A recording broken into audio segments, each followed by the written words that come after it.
What's going on, people? Welcome to another episode of the Natty News Daily podcast. We have the president of WNBF Canada, Leo King. You guys already know. You click this video, you know Leo's on the podcast, and we've got some exciting stuff to talk about because, Leo, correct me if I'm wrong, this is the first time WNBF Worlds has left the US. That is correct. First time in 37 years it's leaving US side, Ooh. coming international. Yeah. Head up north, our neck of the woods. The Great White North, right? That's right. That's right. All right. So let's go into the weeds of how this happened because I imagine you kind of had the push to try to get it to get up here at least. Maybe there's a collective trying to get it to move around, from my understanding. But what kind of made it head up here? I think initially I've been a proponent of trying to get worlds worldwide for a while, right? Sure. And about 2 years ago, they did approach us as an option, just seeing if we would kind of entertain the idea, help And them out. they you mean Bob and Maybe Tina? Bob and Tina being the WNBF as a federation as a whole, Yep. which of course we happily jumped on the idea. We spoke to them a bunch. I think they saw the growth of WNBF Canada as a Sure. federation, the team that we built, the cities that we're kind of moving into, and I feel like they felt more comfortable Yeah, bringing it up. It's also closer to the US, obviously, for so sure. maybe less of a risk than going halfway across the world. Yeah.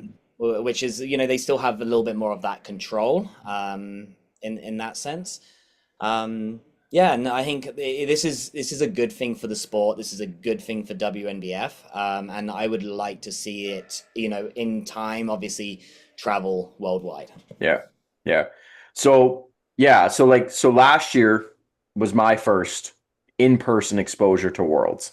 Mhm. And I think I was extremely impressed with what I saw. Because personally, and maybe Dan, you can maybe echo this too, that for a numerous couple of years that there was kind of this like gripe about the presentation and the stage lighting and this, that, and the other. But last year, that seemed to be very much remedied. Um, and I think that was It's very been cool to better see. some years than others. Some years it has been good, and other years it hasn't. I think it's been so location venue dependent because even within the US they've moved it around. So I yeah, would agree with that. 2022 LA was unfortunate, the fact that it got moved venues last minute. Yep. 23 was awesome in Seattle. The theater, the lighting was superb. Boston wasn't great, inconsistent lighting, kind of old stage, not great on the backstage for the athletes either. But LA last year was a game changer. White Yeah. Dragon, they know their Yeah. stuff. Like, it was entertaining. The lighting was good. The backstage was great. Like, it was Yeah. next level. Yeah, Yeah. I think as a spectator, even if you weren't as invested in an athlete or in bodybuilding, like if you were there just as like a tag along or whatever, like you would have had a good experience of like not only natural bodybuilding, but what a world level event should look like, right? absolutely. And that's what you want. To grow any sport, it needs Yes. to be more spectator friendly, right? And Yep. in the niche sport of natural bodybuilding, right, it's the friends and family that may come and watch, but we need to get more exposure for sure. Yeah. So as now taking on the role in Canada, what are you doing to ensure that that's going to happen? And what is your role Yeah, within so we're within like Bob and Tina and Yeah, the so organization? the WNBF ultimately have the final say on everything. Sure. We're the sort of more like the local promoter and helper. Sure. So we're assisting in the venue, the hotel. We're organizing sort of all the things behind the scenes, right? But obviously they get the final say on everything, and obviously the decisions that are ultimately made. So Yep. but we're taking all those things, as an athlete myself, a promoter, all of Yeah. those factors into consideration when ultimately making up these decisions. So, yeah, do your Where function as a host. Yeah. yeah, exactly. So, So where are you doing it this time? Because yeah, and this is going to be a different venue that I've personally yes, been to, yeah. correct? So We're going back to a theater, Okay. which will be it's a new theater. It's in the university area.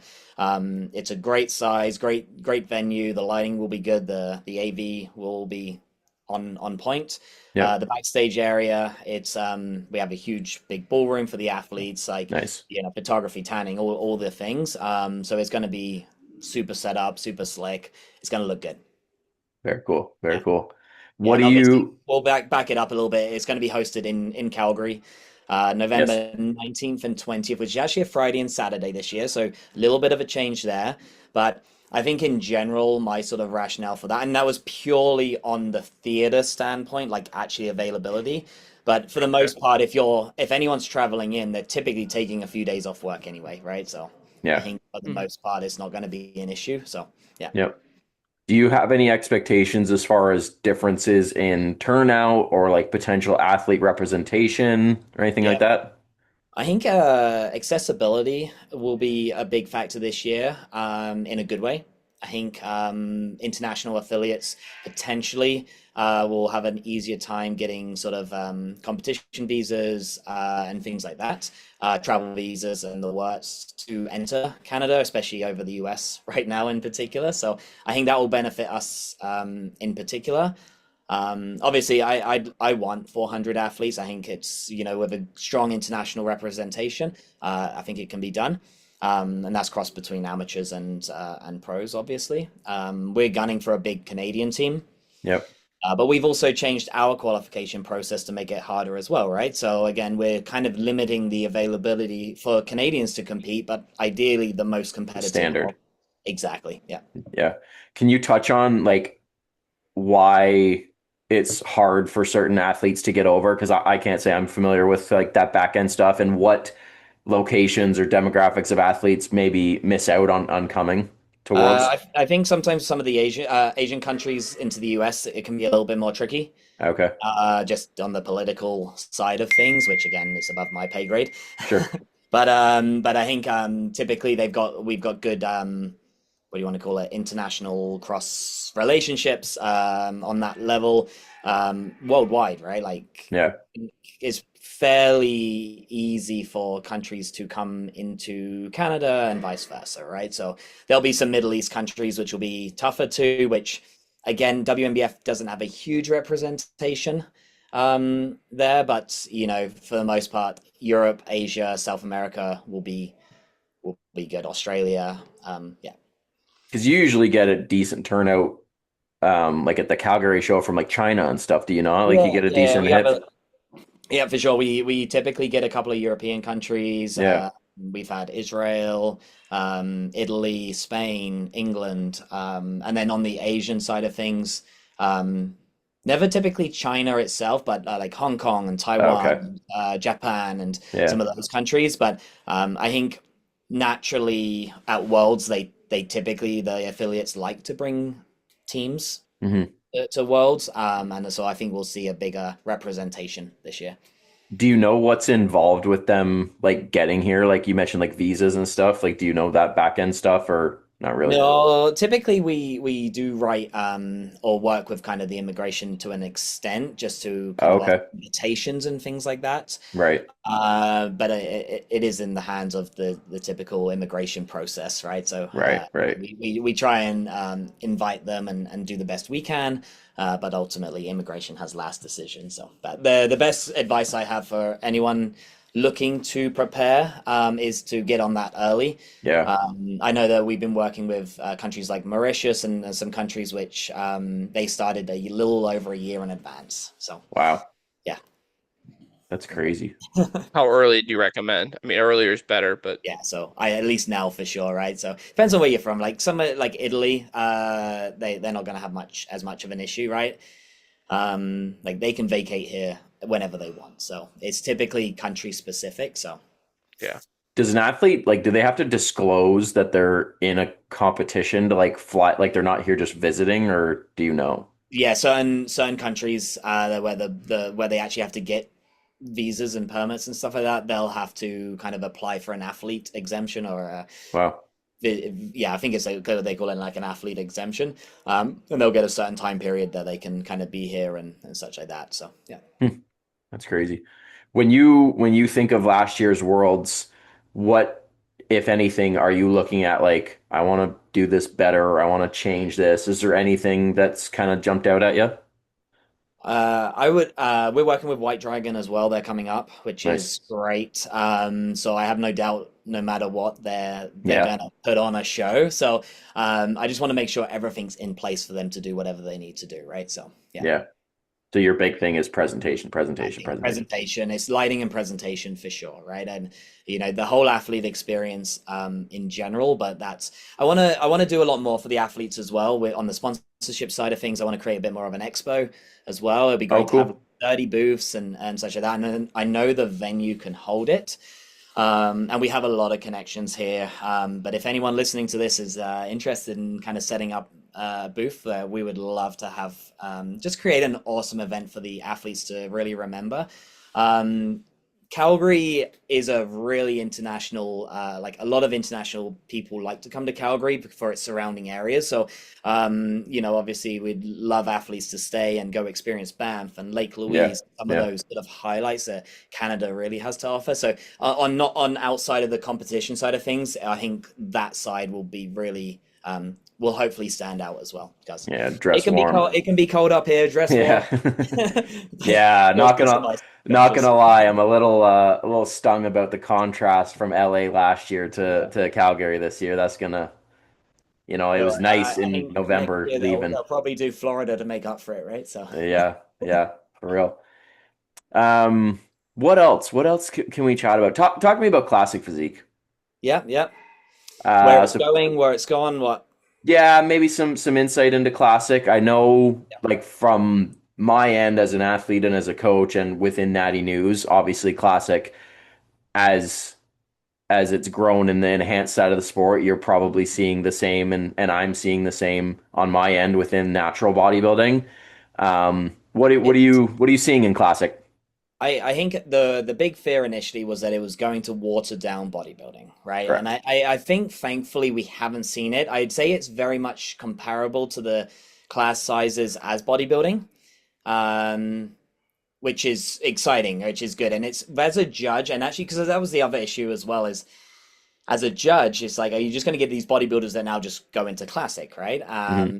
And the I'd say that because naturally muscularity, there can be too much difference, right? You're going to get the sort of the bigger athletes, the more muscular, the more defined athletes do both classes, but the presentation has really differentiates the class from each other. And you're going to get bodybuilders who are strict bodybuilders, and you're going to get more of the classic looking physiques, but the presentation, the posing, it makes a huge difference as well. You can get some really good physiques that can pose like classic and they won't win. Yeah. So it's kind of you have to have the whole package.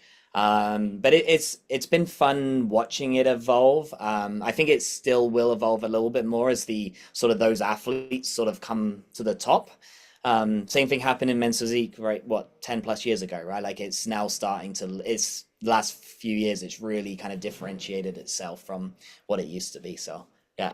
When you say presentation, so as a judge at the table, what are you looking for? What are you seeing? Like, how are you looking for an athlete to present themselves classically, if that makes sense?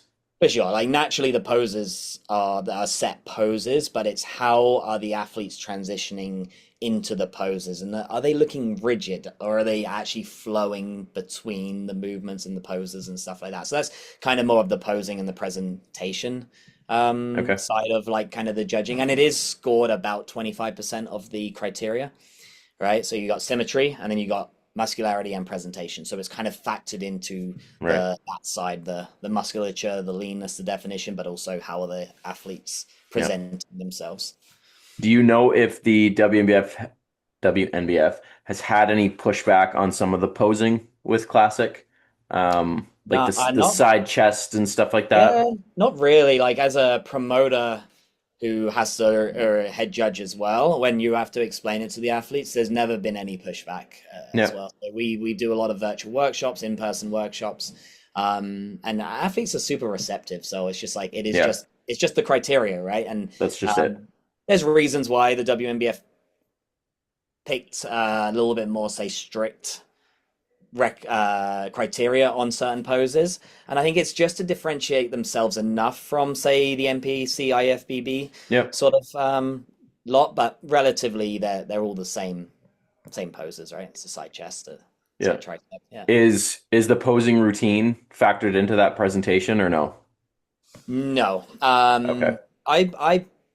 On a personal level, I would like to see that a little bit more factored in, and I think you would have to I agree. change the structure of the way the comparison rounds and stuff like that. I think you would have to change that a little bit, but yeah, it's not right now. Like for us as promoters, we typically give best poser Yep. awards Yep. to the specific classes as our way to acknowledge how posing in general. But Yeah. I'd like to see it factored in a little bit.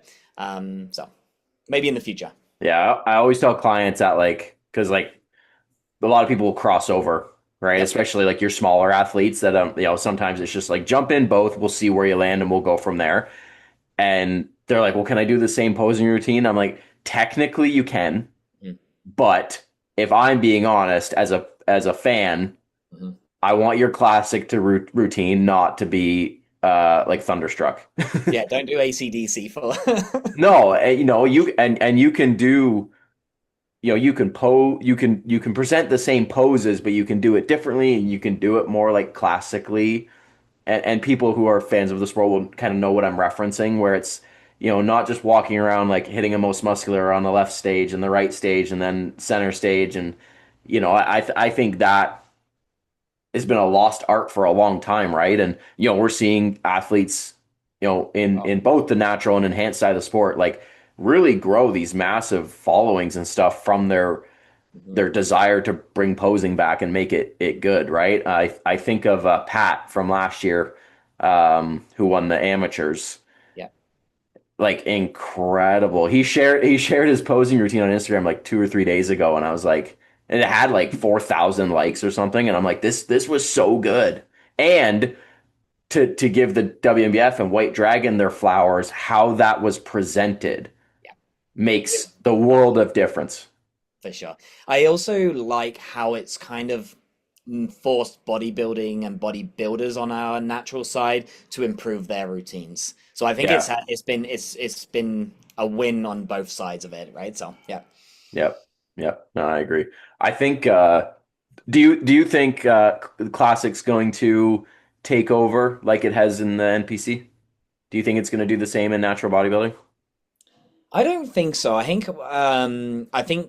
it's kind of leveled out, and I think that's the way it's going to go because you can still tell the bodybuilders from the classic physique, and they may want to jump into classic, but typically the feedback is, hey, go back into Get over bodybuilding, there. right? So yeah, exactly. So I although think we had one athlete this weekend in Kelowna, you probably saw yes, him. He was he was and like It's a good good. show. any bodybuilding show, any classic show, I'm like, he's just built to compete, right? And like Yeah. it was impressive. He was good. So yeah, it was a good Yeah. show. It's done, yeah.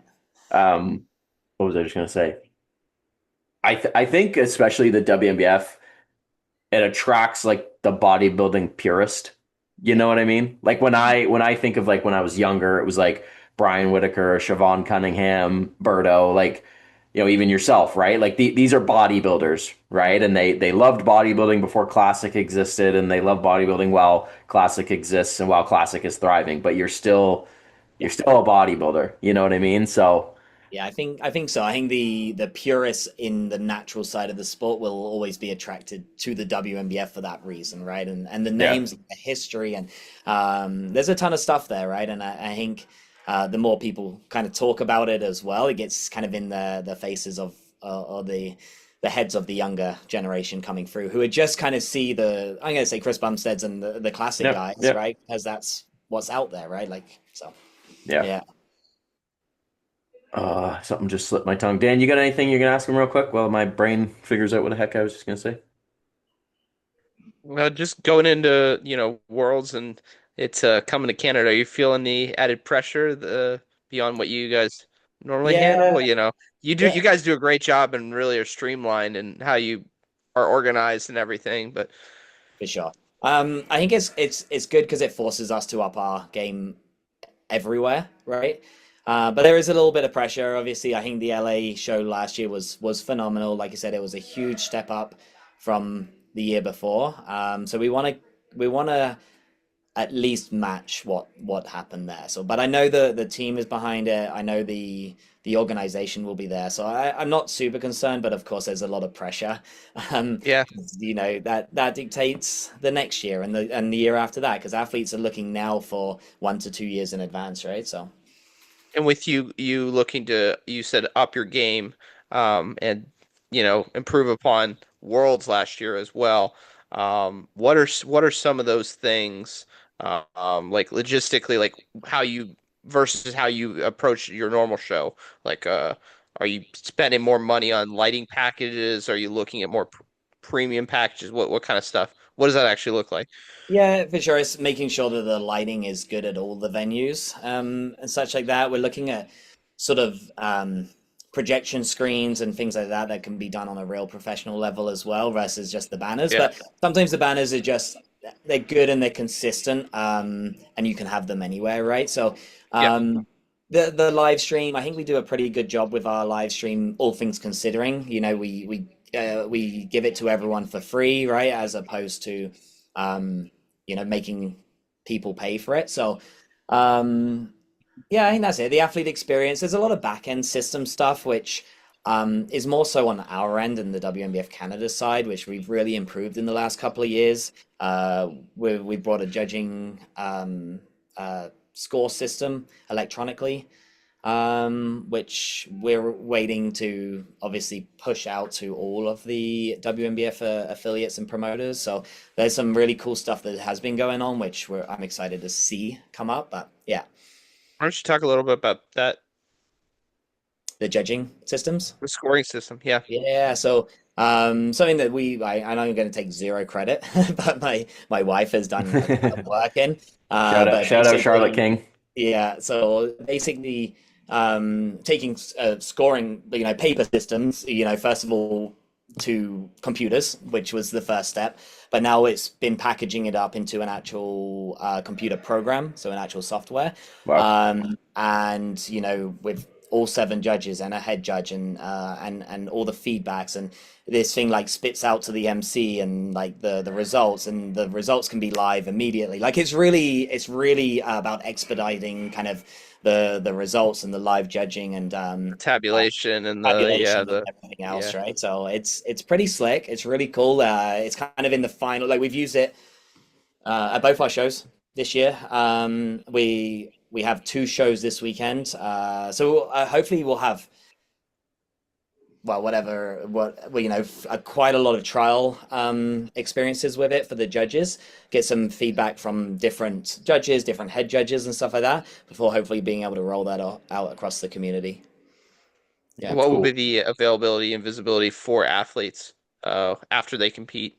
Yeah, I Seeing mean score sheets, things like that. the light the it depends on what we want to put out there, right? But the results are live immediately, right? So and Yeah. you can see total scores, you can see placings, you could potentially see like feedback and things like that. Now there's a lot of extra work and things that maybe it shouldn't actually be presented in certain ways. But I think immediately, if you can give athletes the results and the total scores and the placings, obviously, I think that would be key for the athletes. And then there's options to be able to do other things as well, right? So yeah, Mhm. Very yeah, cool. and you can Yeah. like you could literally judge a class, have them stand to the back of the stage, and the MC could immediately say first place, second place, third place, whatever it is, right? So, which could improve the experience. I'm not too sure, so that's why we're trying to.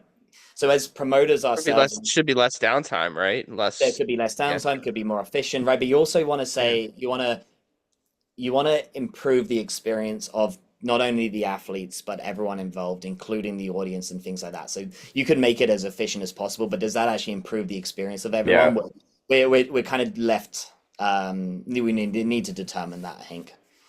Yeah, I think the straight through format versus like the Yeah, prejudging morning finals in the afternoon, like that right there is such a game changer. godsend, right? Sure. And like anybody that goes from, a show that's been that way where it's like, okay, you're on stage for bodybuilding at 9 a.m. and then finals are 6, like that's not enjoyable for anybody. So finding that happy medium, like you said, where it's like, okay, we have these systems in place that we're confident improve it for everybody, and then maybe we have these on the back end, but we'll keep those on the back end because I'm not sure if the ROI will be a positive one, right? Exactly, right. So you always factor in, the experience of everyone, right? Not just maybe one aspect of it, right? So yeah. Hmm. Very cool, man. Well, if there's anything else you want to touch on before we wrap this up. I don't know. We added a second Ontario show next year, which will be Correct. exciting in general for like just the region out there because Yeah. there's such a dense population of athletes out there. So we're excited Is that for spring? that one. Yep. Yeah, so we're adding two. We have two Ontario shows next year. We'll keep our national show in Calgary in 2027. So right now we've elevated by actually having this tiered system, which is good. And the main reason for that is just mostly because we've finally got to that point with the athletes' numbers, competitions, and the quality has been increasing where we can actually now have this truly national event where athletes actually have to qualify through. So and then getting onto that, obviously, that world stage is the next step of that one. So we're trying Yep. to, that's the direction we've wanted to go for a long time, and we've finally Yep. been able to do it. So yeah. Does the spring Ontario show follow suit as a qualifier, Yeah. or so Yeah. both It's gonna, Ontario shows are gonna? yeah, we have left to determine that one because it is quite early on in the season, Yeah. obviously. Yeah. Right. So, but it'll be a qualifier somehow. Maybe it's a qualifier for, anyway, we'll have to discuss that one. So, but, Fair play. for sure, I just want to, if we can build up that WNBF population in the east and central side of things, I think that allows us to have potentially a national level event in Ontario itself as well, right? So, because Yeah. kind of opens up some doors in time. Yeah. For sure, for sure. Awesome, man. Well, if people want to kind of get any more further details on Worlds or contact yourself or Charlotte, where do they find y'all? I say anything regarding worlds, go to the worldnaturalbb.com website. Just look at the worlds and all the information there. WNBFcanada.ca or any of our Instagrams is pretty much where you're finding all our shows and any information you need from us. So, yeah. Perfect. All right, man. Well, we Nice. appreciate your time, dude. Pleasure as always. All right, people. If Thank you, you Leo. guys enjoyed this episode, like, subscribe, follow us on Instagram. We're closing in on 35K, which is pretty cool. Natural bodybuilding is thriving, and we love to see it. So, thank you guys, and we'll see you guys in the next one.